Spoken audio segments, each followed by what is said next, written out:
সবুজের ফুলে, আমি তোমার বাঁধনহারা নীল আকাশ, আমি তোমার মনের ভালোবাসার নীড়ে, আমি তোমার কাকন বালা বাজি সুরে সুরে।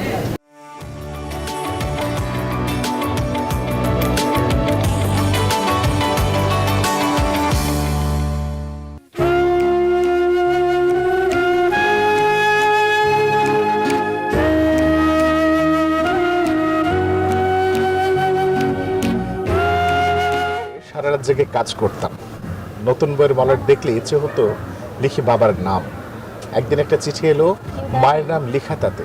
মা লিখছেন ভাঙা ছন্দে, মা লিখছেন কবিতাতে। অপু, আমার মাথার উপর উঠছে জানিস রাতের আকাশ। কদিন পরে গণেশ পুজো, তোরা কলেজে ছুটি কি পাস? চারা গাছটা পুঁতে গেছিলি, কদিন হলো দেয়নি জল। গণেশ পুজোয় না এলেও তুই অঘ্রাণ মাসে আসবি বল। যদিও আসলে ফাগুন মাস, কিন্তু তারপরেও আসলে বলতেই হচ্ছে যে আসলে কবিতা পড়ার প্রহর নিয়ে চলে এসেছি আজকে আমরা একুশের বইমেলায়। আপনাদের সবাইকে স্বাগত জানাচ্ছি। আমি রিশাদ হাসান এবং আমি অন্তরা বিশ্বাস। একুশে বইমেলায় প্রতিদিন আমরা হাজির হই সন্ধ্যা 6:30টায়, এবং এই সন্ধ্যা 6:30 থেকে 7টা পর্যন্ত আমরা বিভিন্ন বিষয় নিয়ে কথা বলি। আর আজ কথা বলবো কবিতা নিয়ে। আজ আমাদের বিষয় হচ্ছে কবিতা পড়ার প্রহর। হ্যাঁ, ঠিক তাই। আজকে আমাদের সঙ্গে দুজন অতিথি আছে, আমরা তাদের সঙ্গে একটু পরিচিত হই।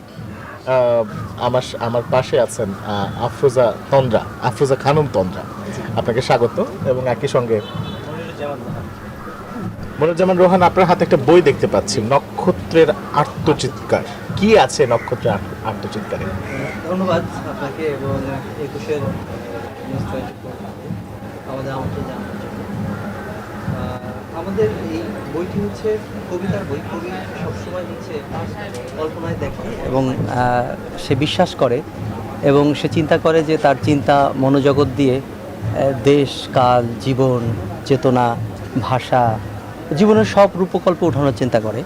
তো আমি চেষ্টা করেছি কবিতার ভাষায়, জানি না আপনারা শ্রোতারা বলতে পারবে কতটুকু ভালো হয়েছে।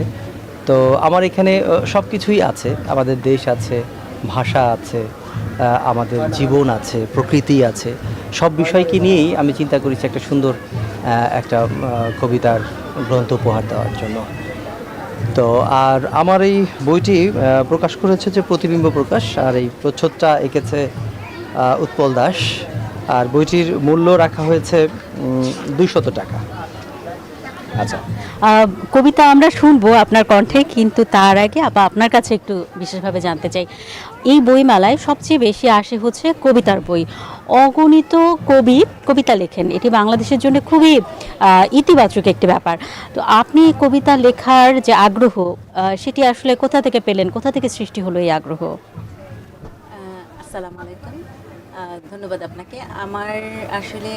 আমি গল্প লিখি, সাইকো থ্রিলার লিখি, বিষয়টা নিয়ে মানুষের মনোজগৎটা আমার লেখার আগ্রহ। সেই লিখতে গিয়ে অনেক সময় দেখা যাচ্ছে যে আমি গল্প না লিখে একটু ছন্দের মিল খুঁজে পাই কোনো কথার মধ্যে, বা কথাটা যখন আমি লিখি বা নিজে নিজে আওড়াই নিজের মনের অজান্তে, তখন দেখি যে সেটা একটু কবিতা আকারে হচ্ছে। সেই থেকেই আসলে কবিতা লেখা এবং গল্প লিখতে লিখতেই আমার কবিতা লেখা, এটাই হচ্ছে মূল। আপনার হাতে একটা বই দেখতে পাচ্ছি, বইটার নাম তুই। কি আছে এই তুই বইটিতে? তুই বইটিতে অবশ্যই কবিতা আছে, এবং এই তুইটা হচ্ছে আমাদের একান্তই নিজের কেউ, অবশ্যই সেটা মানুষ যার কাছে সব কিছু বলা যায়। আমাদের জীবনের কোনো না কোনো সময় দেখা যায় খুব ভালোবাসার কেউ একজন আসে, হ্যাঁ, সেই ভালোবাসারকে আমরা অনেক সময় ভালোবেসে তুই বলি, রেগে গিয়ে তুই বলি, অভিমান করে তুই বলি। তুই সম্বোধনটা ওখান থেকেই নিয়ে এসেছি, এবং এই সম্বোধনের প্রেক্ষিতেই বইয়ের নামটা আমি তুই দিয়েছি। এর মধ্যে কবিতাগুলি সব কিছুই প্রেম, বিরহ, বিচ্ছেদ, অভিমান, এই আবেগগুলিকে নিয়ে এই কবিতা লেখা। আসলে অন্তরা, তিনি যেমনটা বলছিলেন তন্দ্রা, যে আসলে এমন একজন মানুষ যার কাছে খুচরো পয়সার মতো নিজেকে জমা রাখা যায়, খুব সুন্দর করে। এবং তুই অর্থাৎ খুব কাছের কেউ, খুব আপন কেউ না হলে আসলে তুই করে বলা যায় না। তো এটাকে যদি অন্যভাবে আমরা চিন্তা করি তাহলে বইটার নাম আসলে কাছের কেউ, কাছের মানুষ। আমরা এবারে একটা কবিতা শুনতে চাই রিশাদ, আপনার কণ্ঠে আসলে কবিতাটা শুনি, আপনারই লেখা। হ্যাঁ, আমার স্বরচিত কবিতা, আমার লেখায় আমি পাঠ করছি। আমার মনে হয় যেহেতু 21-এর বইমেলা, আমি একটা 21-এর কবিতাই আবৃত্তি করার চেষ্টা করছি। আমার কবিতার শিরোনাম হচ্ছে 21। 21 আমার মায়ের ভাষা, বাঙালির অহংকার। 21 আমার কণ্ঠ থেকে আসা, বজ্রকণ্ঠের হুঙ্কার। 21 আমার ভাইয়ের ভাষা, রক্তে রাঙানো প্রাণ। 21 আমার হৃদয় থেকে আসা, ভাই হারা 21-এর গান। 21 আমার জল জলে তারা, মুক্তির আহ্বান। 21 আমার কৃষ্ণচূড়া, মুক্ত লেলিহান। 21 আমার রক্তিম সূর্য, গৌরবের ইতিহাস। 21 আমার শৌর্য বীর্য, বীরত্বের প্রকাশ। 21 আমার বাংলা ভাষা, রক্ত দিয়ে লেখা। 21 আমার ভালোবাসা, বর্ণমালায় শেখা। বাহ, আসলে মানে আজকের দিনে এই বই মেলাতে এরকম একটি কবিতা বোধহয় খুব শোনার প্রয়োজন ছিল। রিশাদ, আমরা আরো কবিতা শুনবো, কিন্তু একটা বিরতি নিতে একটা হচ্ছে। বিরতিতে যেতে চাই, আপনারা দর্শক জানেন। কোথাও যাবেন না, ফিরছি কিছুক্ষণের মাঝেই, দেখছেন 21শে বই মেলা। সঙ্গে থাকুন।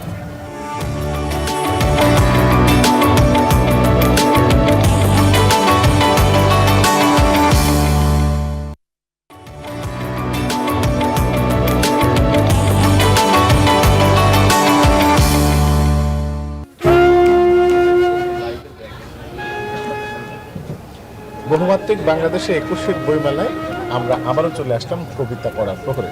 বিরতির পর স্বাগত আরেকবার। একদম, এবং বিরতির আগে আমরা কবিতা শুনছিলাম।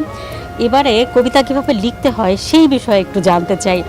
আসলে কিভাবে কবি হওয়া যায় যদি আমাদের বলতেন। কবি হওয়ার আসলে কোনো এমন না যে কবি বানানো যায়। কবিটা আসলে ভিতরের তাগিদ থেকে তৈরি হয়। আমি যেটা অনুভব করি যে আমি কবিতা শুনে শুনে, কবিদের সাথে চলে, কবিতা পড়ে, আসলে পড়ালেখা থেকেই তো আসলে লেখালেখি শুরু। আর কবিতা হচ্ছে ছোটোবেলা থেকেই আমি বিভিন্ন কবিতা যখন আবৃত্তি হতো তখন ওগুলো আমি খুব শুনতাম। আর ওই ছোটোবেলা থেকেই আমার ওই কবিতাটা ভিতরে আছে আশা করি, যার কারণে আমার মনে হচ্ছে যে কবিতাটা ওখান থেকে এসছে। তো এই আবৃত্তি করতাম, এবং যেহেতু এখন লেখালেখিটা আয়ত্ত করতে পেরেছি, তো এখন এই কবিতা লিখতে পারছি আশা করি। মানে কবিতা ভালো লিখতে হবে, মানে কবিতা ভালোবাসতে হবে, তারপরেই হয়তো এক সময় কবি হওয়া ভালোবাসতে যায়। পড়তে হবে, পড়তে হলে বইমেলায় আসতে হবে, প্রচুর বই কিনতে হবে, পড়তেও হবে। এবং সেই সঙ্গে আমি একটু তন্দ্রা আপনার কাছে আরেকবার আসতে চাই। একটু বলবেন, আপনার কাছ থেকে আমরা কবিতাও শুনবো, তার সাথে সাথে একটা প্রশ্ন থাকছে। প্রশ্নটা হচ্ছে যে সাইকো থ্রিলার থেকে কবিতা কিভাবে লেখা সম্ভব? আসলে মানে কিভাবে যে এটা সম্ভব হয়েছে আমি নিজেও খুব ভালো বলতে পারবো না। এটা মানে আমি প্রথমে ছোট গল্প দিয়ে শুরু করেছিলাম, সাইকো থ্রিলারের খুব ছোট ছোট গল্প, তারপর বড় গল্প লিখেছি, তারপরে উপন্যাস লিখেছি। সেই উপন্যাস লিখতে গিয়ে একটা গ্রাম্য পরিবেশের একটা ছিল কেন্দ্র করে, সেখানে কেন্দ্রীয় চরিত্র মেয়ে, সেই আদুরি, যার নাম আদুরি, এই আদুরিকে লিখতে যে ওর আবেগ যখন ওর মানে প্রকাশ করতে চাচ্ছিলাম, সেই আবেগ প্রকাশ করতে যেয়ে দেখলাম যে আমার কিছু ছন্দ চলে আসছে লেখার মধ্যে। সেই থেকেই আসলে কবিতার জন্ম। আচ্ছা, সেই আমরা ছন্দের কবিতাকে আমরা একটু শুনবো। ছন্দের কবিতা আমি আসলে, আমার বইটার নাম তুই, এবার কবিতার বইয়ের নামটা তুই দিয়েছি প্রিয়জন প্রকাশনী থেকে।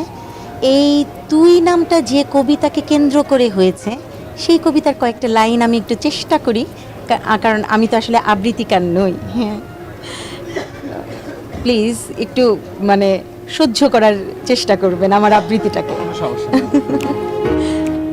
তুইটা ঠিক স্বামী স্ত্রীর মতো নয়, দেনমোহর কাবিননামা নয়, সংসার সাজানোর খেলা।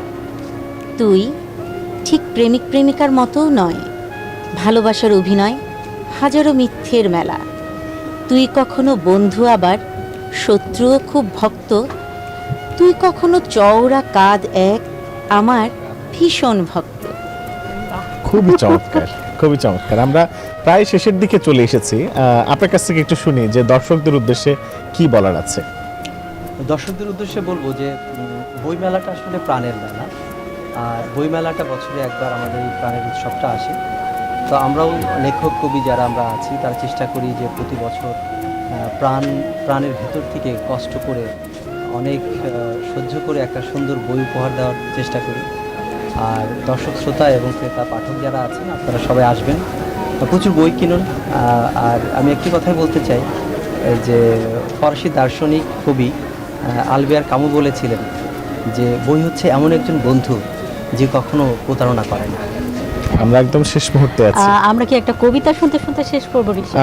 হ্যাঁ, আমরা একটা কবিতা শুনতে শুনতে শেষ করতে পারি। আমি একটা ভালোবাসার কবিতা পাঠ করতে চাই। নিশ্চয়ই। আমরা তার আগে আমরা বিদায় বিদায় নিয়ে নিই। আসি দর্শকদের কাছ থেকে। দর্শক, প্রতিদিন সন্ধ্যা 6:30টায় শুরু হয় আমাদের 21শে বইমেলা। নিশ্চয়ই প্রতিদিনই আপনারা থাকবেন আমাদের সঙ্গে। আজকের মতো এখানেই শেষ করছি কবিতা শুনতে শুনতে। আমার কবিতার শিরোনাম কৃষ্ণচূড়ার ফুলে। আমি তোমার কৃষ্ণচূড়ার লাল সবুজের ফুলে, আমি তোমার বাঁধনহারা নীল আকাশ, আমি তোমার মনের ভালোবাসার নীরে, আমি তোমার কাকনবালা বাজি সুরে সুরে, আমি তোমার চোখের কোণে কাজল হয়ে, আমি তোমার প্রেম সাগরের উত্তাল ঢেউয়ে, আমি তোমার কপাল জুড়ে লাল টিপে, আমি তোমার ঠোঁটের কোণে উষ্ণ উত্তাপে,